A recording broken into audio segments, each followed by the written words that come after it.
Hi guys, and welcome back to the world of 28mm. I'm Adam, and in this episode we're going to be starting a new series.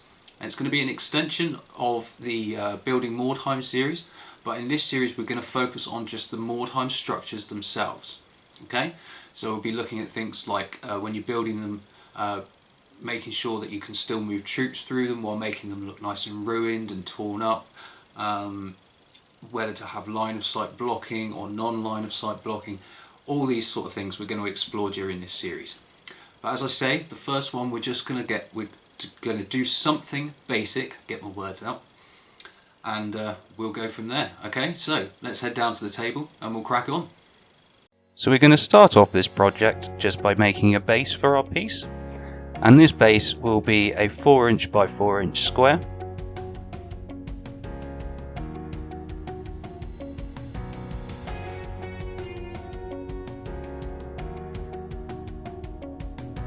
Then we're just going to take a hobby knife and just cut it out.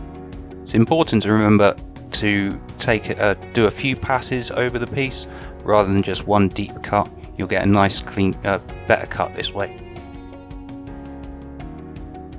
And just to finish it off, we're just going to bevel the edges to create a smooth transition into your tabletop.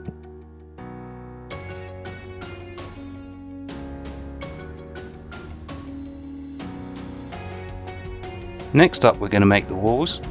So I'm just making a quick 1" mark up the side of the foam board, and then I'm just cutting it out with a knife, not really thinking about it, just making some random shapes.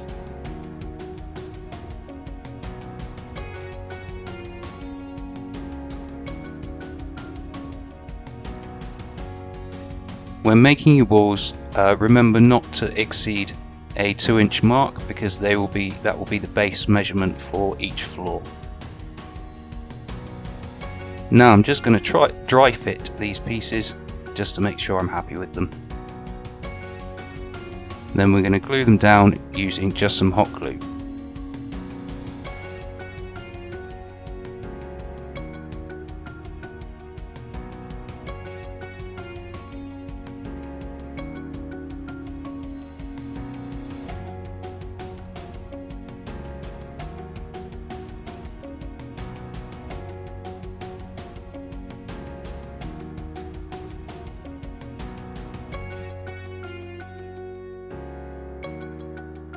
Once you're happy with your walls, we now need to start adding some rubble to give the impression that this is a ruined building. To do this part, I'm just going to use some hot glue around the edges and place some stones down.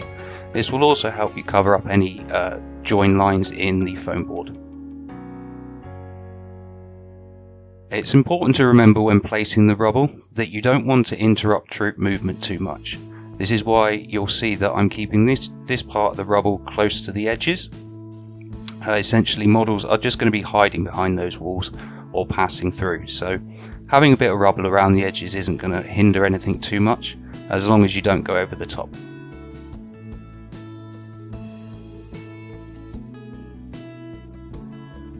So now we've got some rubble down, we need to imply even further that this is a building. It had functionality at one point.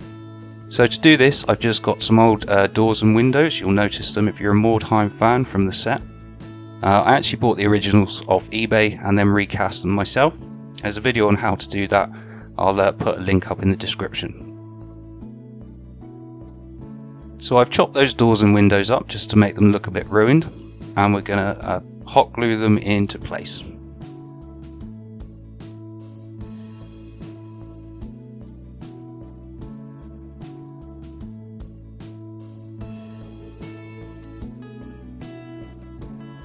Next up, we're going to cut a small chunk out of the wall, just for somewhere for the window to sit in. In hindsight, I wasn't very happy with this window because, as you can see, it doesn't fit with the way the building has broken. It tapers the other way, but it'll be fine. And then we're just going to hot glue down the ruined parts of the door that have fallen over.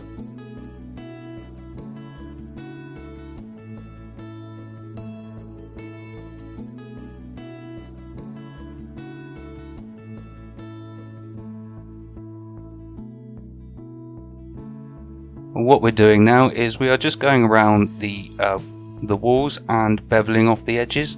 Don't go too far on this, it's just that nothing really is that square, so it'll be a good idea just to take a slither of the edges off.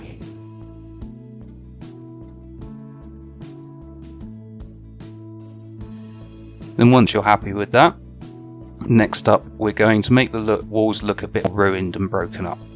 And to do this, all I'm doing is going in with a hobby knife and cutting in half a mil to a mil, and then I'm just popping the knife back out again, and this will give you really nice random shapes on your ruined walls.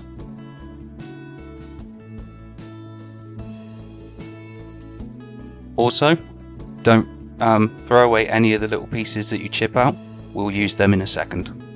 So now I'm just base coating the whole of the floor in raw crafting PVA.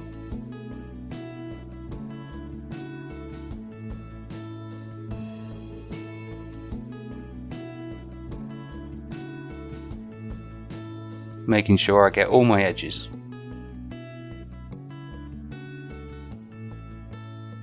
And just to add a bit more rubble in there in the middle, once again making sure that I don't hinder troop movement too much. That's why it's staying in the middle, so models can still walk around around the outside of the rubble and over the top if they want, and the model won't fall over.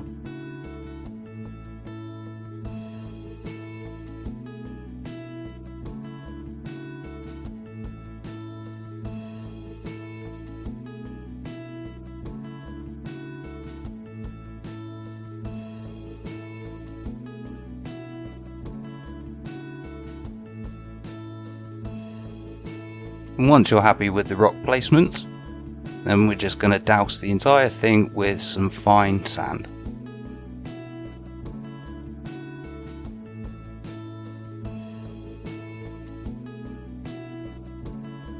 Once that's dry, we're going to go in with some Wilko's paint. This is called Barely Black. It's basically a black grey, and we're going to base coat the entire thing.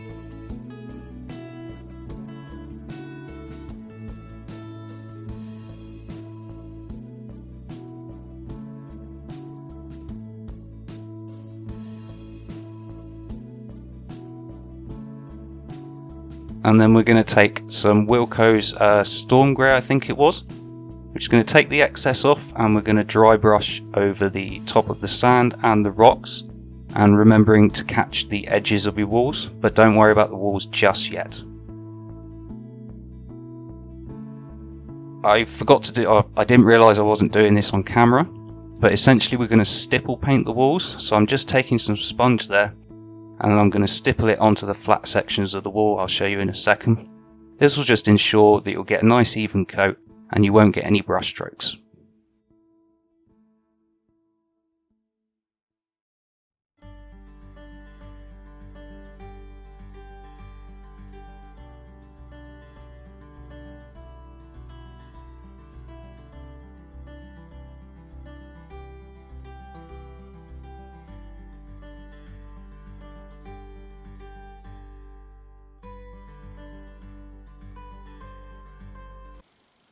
And there you go, guys. That's the first episode on building Mordheim ruins, or building Mordheim buildings. So I hope you've enjoyed it. I hope you found it entertaining or helpful, whichever. Like it if you've liked it. Share it if you think anyone else would like to see it. And don't forget to subscribe and hit that bell for the next episode. Have fun, guys.